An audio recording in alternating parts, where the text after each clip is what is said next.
আসসালামু আলাইকুম। আজকে আপনাদের দেখাবো কিভাবে সুন্দর করে ফুলকো ফুলকো চিতই পিঠা তৈরি করবেন। আমি এই চিতই পিঠা গরুর মাংস, হাঁসের মাংস কিংবা দুধে ভিজিয়েও খুব মজা করে খেতে পারবেন।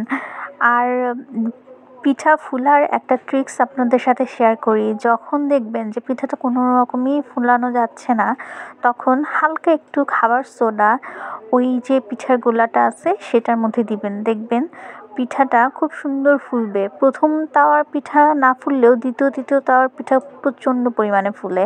প্রথমবারের পিঠা একটুখানি না ফুললেও বাকিগুলো খুব সুন্দর ফুলে, আর প্রত্যেকটা পিঠা খুবই সুন্দর হয়।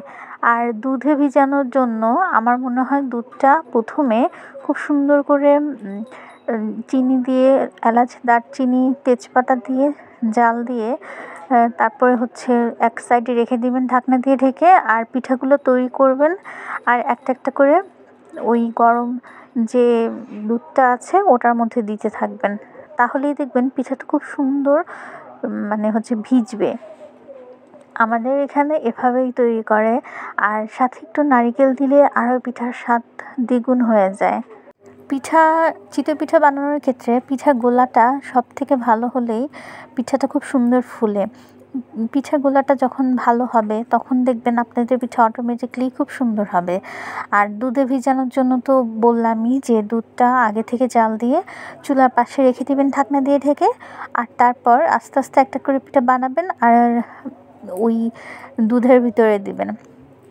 দুধটা গুড় দিয়ে আর একটু জাল দিয়ে রাখলে ভালো হয়। গুড়ের পিঠাটা একটু সুন্দর কালার আসে, চিনিটাও খারাপ হয় না, একদম সাদা ধবধবে হয়। আমার মনে হয় চিতই পিঠা এমন একটা পিঠা যেটা ঝাল মিষ্টি দুভাবেই খুব মজা হয় খেতে।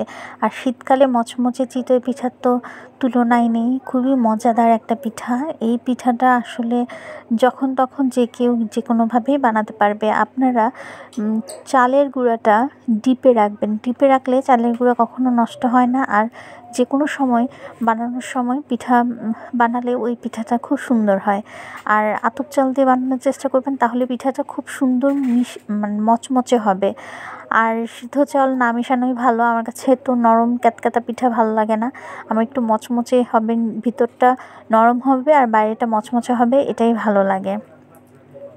আর এই পিঠা যে কোনো ভর্তা, গরুর মাংস কিংবা হাঁসের মাংসের সাথে তো তুলনাই নেই, খুবই মজাদার একটা পিঠা।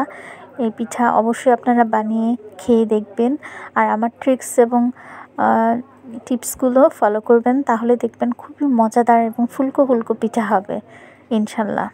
এই শীতে আপনারা কে কী পিঠা বানালেন অবশ্যই কমেন্ট করে জানাবেন। আমার পাশে থাকবেন, আমার জন্য দোয়া করবেন, আমার ফ্যামিলির জন্য দোয়া করবেন, আপনাদের জন্যও দোয়া রইল।